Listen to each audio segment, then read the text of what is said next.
아브라함 믿음의 삶. 마틴 로이드 존스.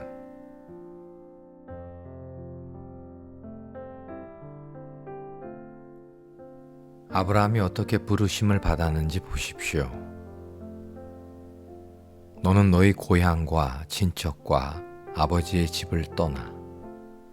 무슨 뜻일까요? 자, 저는 이것이야말로 여러 면에서 가장 중요한 구절이 아닐까 생각합니다. 아브라함은 지금까지 자신의 삶을 이루고 있었던 모든 것을 버리고 떠나라는 말씀을 들었습니다. 이방의 환경을 버리고 떠나라는 말씀을 들었습니다. 고향과 친척을 버리고 떠나라는 것입니다. 모든 것을 버리고 떠나라는 것입니다. 모든 것에서 벗어나 새로운 세계로 오라는 것입니다. 바벨탑을 쌓고 성을 건설하고자 했던 창세기 11장 이야기와 바로 이어지는 아브라함의 이야기의 흥미로운 연관성을 살펴봅시다. 앞서 말했듯이 아브라함은 하나님을 떠나 자신들의 힘으로 성을 건설하고 이른바 문명을 이룩하고자 했던 사람들 틈에서 성장했습니다.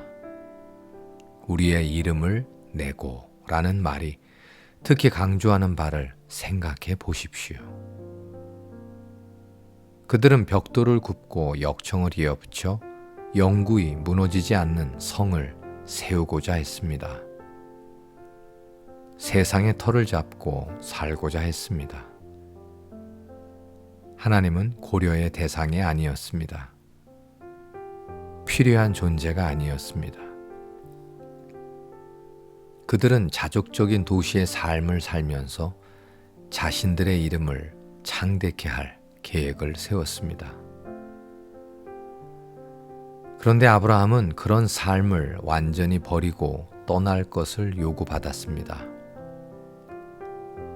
하나님의 특별한 부르심은 바로 회개하라는 부르심입니다. 하나님은 아브라함에게 이제껏 살아온 삶이 잘못되었음을 깨닫고 거기에서 떠날 것을 요구하셨습니다. 성경은 우리를 회개로 부르십니다. 그러려면 우리가 이제껏 어떻게 살아왔는지 다시 생각해 보아야 합니다. 하나님을 완전히 떠난 도시의 삶, 문명의 실상이 어떠한지 살펴보아야 합니다. 그 실상을 제대로 보고 파악하며 그 결국을 깨달아야 합니다. 그 삶이 완전히 잘못되었음을 인정하고 등을 돌려야 하며 그 삶에서 벗어나 정반대의 삶으로 나아가야 합니다. 이것이 회개입니다. 걸음을 멈추고 생각하며 살펴보면 이제껏 살아온 삶의 방식과 존재 방식이 얼마나 하나님을 모욕하는 것이었는지 알 수 있습니다. 우리는 하나님을 완전히 배제한 채 생각하고 계산했습니다. 우리가 삶을 다 차지하고 있었습니다. 우리가 모든 삶을 제조해냈습니다. 우리의 관심은 오로지 우리를 향하고 있었습니다. 우리 자신이 영광을 받았습니다. 우리 스스로 신이 되었습니다. 우리 업적을 칭송했습니다. 온 세상과 더불어 이런 짓을 했습니다. 그런데 성령이 우리를 다루시고 하나님이 우리를 부르시면 이것이 토대 없는 삶이라는 것을 알게 됩니다. 일시적이고 덧없는 삶이라는 것. 한번 지나가면 그뿐이라는 것을 알게 됩니다. 연구하지 않다는 것을 알게 됩니다. 견고한 줄 알았는데 전혀 그렇지 않다는 것. 문명은 무너지며 지나가게 마련이라는 것. 우리도 곧 전부를 두고 떠나야 한다는 것을 알게 됩니다. 그러면서 우리 안에 아무 토대가 없다는 생각을 하기 시작합니다. 그런 삶에서 벗어나라는 중대한 부르심, 온 세상에 인간의 창조자로서 죄를 벌하시는 하나님을 떠나 살려는 생각이 얼마나 어리석고 죄에 물든 것인지 인정하라는 부르심을 듣기 시작합니다. 갑자기 정신이 번쩍 들면서 모든 실상이 눈에 들어옵니다. 이런 삶은 살아있는 영혼을 만족시키지 못한다는 것을 깨닫습니다. 혼란과 불안, 불행과 고통, 질투와 시기와 자랑, 악의와 저기를 불러온다는 것을 깨닫습니다. 모든 실상을 분명하게 깨닫습니다. 삶의 토대를 하나님께 두지 않은 탓에 모든 문제가 생겨났다는 것을 깨닫습니다. 인간 스스로 신이 되었다는 것, 그 신들이 서로 싸우면서 삶이 혼돈에 빠졌다는 것을 깨닫습니다. 그래서 하나님께 나아가 모든 죄를 고백합니다. 우리의 어리석음을 인정합니다. 우리의 실패를 인정합니다. 우리의 교만과 반역을 고백합니다.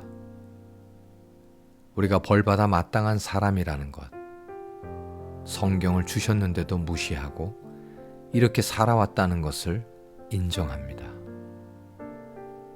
하나님의 아들이 세상에 내려와 이런 삶에서 떠나라 하시고 이런 삶에서 우리를 구하기 위해 죽기까지 하셨는데도 이렇게 살아왔다는 것을 인정합니다. 하나님이 이 모든 것을 하셨음에도 눈이 멀고 무지하여 이렇게 살아왔다는 것을 인정합니다. 이 모든 것을 하나님 앞에서 인정하며 그의 자비와 긍휼을 구하는 것 외에는 할 수 있는 일이 없음을 인정합니다. 이처럼 자신을 깨우쳐 주신 것, 자신을 불러 깨우쳐 주신 것을 감사드립니다. 이처럼 하나님은 그 옛날 아브라함을 부르셨듯이 우리를 불러 하나님을 맹렬히 대적하고 무섭게 반대하는 이른바 문명 생활에서 떠나라고 하십니다. 그 다음에 하시는 일이 무엇입니까? 적극적인 제안입니다. 하나님이 아브라함에게 뭐라고 말씀하시는지 보십시오. 고향과 친척과 아비 집을 떠나 어디로 가라고 하십니까? 내가 내게 보여줄 땅으로 가라. 내가 너로 큰 민족을 이루고 내게 복을 주어 내 이름을 창대하게 하리니 너는 복이 될지라. 우리는 여기서 바벨탑 사건을 고찰하며 언급했던 사실로 되돌아가야 합니다. 성경은 그 사건과 이 사건을 대조하여 보여줍니다.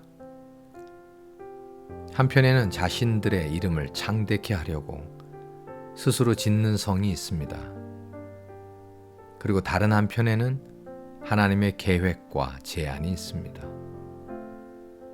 그가 무엇을 제안하시든지 그가 무엇을 제안하시는지 보십시오. 사람들이 자기 힘으로 얻고자 했던 바로 그것입니다. 하나님은 아브라함의 이름을 창대케 해주겠다고 하셨습니다. 복과 번영을 주시겠다고. 사람들이 탐했던 바로 그 성을 주겠다고 하셨습니다. 물론 우리는 아브라함보다 훨씬 더 분명하고 명확한 내용을 알고 있습니다. 아브라함은 멀리서 바라보았습니다. 이에 대해 주 예수 그리스도가 하신 말씀을 기억할 것입니다. 어느 날 오후 주님은 말씀하셨습니다. 너희 조상 아브라함은 나의 때 볼 것을 즐거워하다가 보고 기뻐하였느니라. 요한복음 8장 56절. 아브라함은 하나님의 말씀을 들었고 장차 있을 것을 내다보았습니다. 성경이 구체적인 내용을 기록하고 있지는 않지만 하나님은 뱀과 뱀의 후손에게 치명타를 가할 구원자이자 궁극적인 메시아가 그의 허리에서, 즉 그의 자손에서 나올 것을 알려주셨습니다. 어떻게 보면 구약 역사는 바로 그 자손들이 번성해 나간 역사, 한 남자와 그 아내와 이삭이라는 아들과 그 자손들로부터 시작하여 마침내 한 아이가 베들레헴에서 태어나기 전까지의 긴 세월을 기록한 역사라고 할 수 있습니다. 그 아기는 아브라함의 자손이었습니다. 아브라함의 아들이었습니다.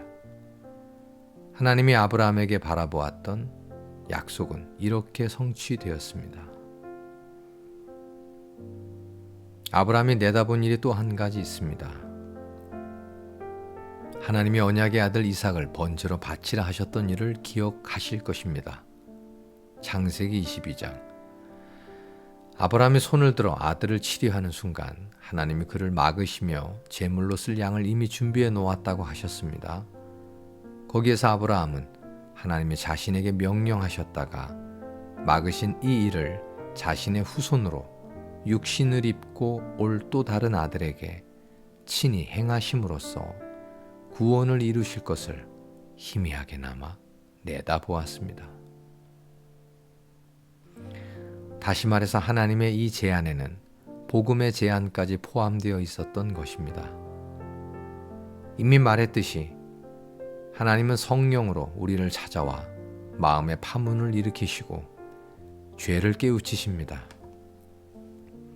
세상의 삶과 다른 삶, 하나님과 친밀한 삶, 죄와 어리석음을 용서받는 삶, 하나님의 아들이 성령의 능력으로 새로운 생명을 주시는 삶을 살게 해주겠다고 하십니다. 새 이름을 주겠다고 하십니다. 하나님의 자녀라는 이름, 하나님의 상속자요 그리스도와 함께한 상속자라는 이름을 주겠다고 하십니다. 로마서 8장 16절 17절. 하나님의 집에 입양해 주겠다고 하십니다. 내게 복을 주어 내 이름을 창대하게 하리니. 하나님은 아브라함에게 하나님의 벗이라는 새 이름, 온 세상에 복을 주는 사람이라는 새 이름을 주셨습니다. 기독교가 제안하는 것도 이것입니다. 세상의 삶과 다른 삶을 살게 해주겠다는 것입니다. 자신의 힘과 세상에 토대를 두는 불확실한 삶이 아니라 하나님께 토대를 두는 보이지 않는 삶, 하나님과 화평하고 자신과도 화평한 삶, 자기 죄가 사함받았음을 아는 삶, 새로운 힘과 능력으로 새로운 관점으로 사는 삶, 완전히 새로운 삶을 해주겠다는 것입니다. 하나님이 아브라함에게 제안하신 것이 바로 이것이었습니다. 세상의 삶을 떠나 이 삶으로 나아오라는 것입니다. 여기서 중요한 점은 이 제안에 어떤 반응을 보이느냐 하는 것입니다. 이것은 아브라함 일생일대의 중요한 순간이었습니다. 하나님은 그에게 떠나라고 하셨습니다. 그가 어떻게 반응했습니까? 이에 대한 대답은 하나님을 믿었다라는 것입니다. 성경은 이렇게 말합니다. 아브라함이 하나님을 믿음에 그것을 그에게 의로 정하셨다. 갈라디아서 3장 6절. 그는 고향을 떠났고 모든 명령에 순종했습니다. 무엇을 근거로 그렇게 했을까요? 순전히 하나님이 하신 말씀을 근거로 그렇게 했습니다. 들은 말씀 외에는 다른 근거가 없었습니다. 그가 말씀하셨다는 증거가 따로 있는 것이 아니었습니다. 아마 친척들은 반대하며 말렸을 것입니다. 대체 어딜 가겠다고 그래? 우리 한 번도 여길 떠난 적이 없어. 넌 지금 사회와 문명을 떠나 장막 생활을 하겠다는 거야? 거류민이나 나그네 신세를 자청하라고? 미쳤어? 대체 왜 그래? 무슨 근거로 이러는 거야? 아마도 그때 아브라함이 할 수 있었던 말은 살아계신 하나님의 말씀이 근거입니다. 저는 기꺼이 그 말씀대로 할 생각입니다. 라는 것 뿐이었었을 것입니다. 하나님이 부르셨다는 이유로 그는 믿었습니다. 오직 그 이유로 믿었습니다.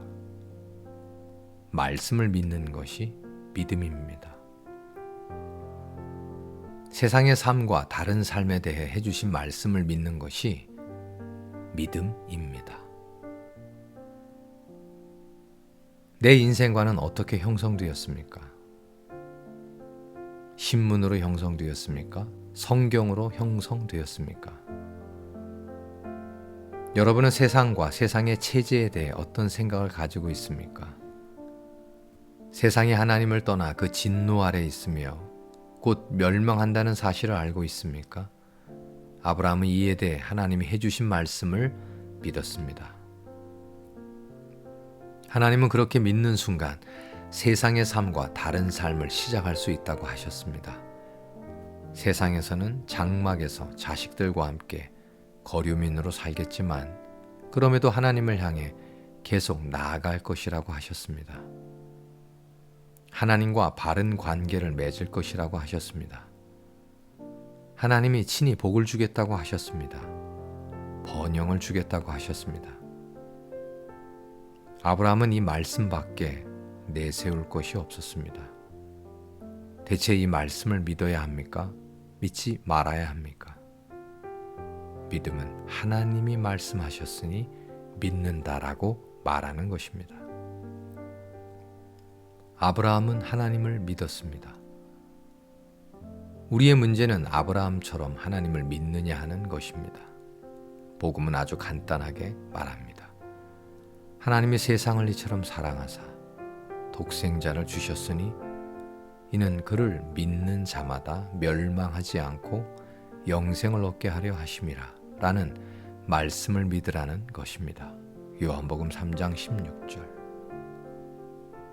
어떤 이는 물을 것입니다. 나사렛 예수가 하나님의 아들임을 증명할 수 있습니까? 어떤 이론을 증명하거나 기하학 문제를 증명하듯이 증명할 수는 없습니다.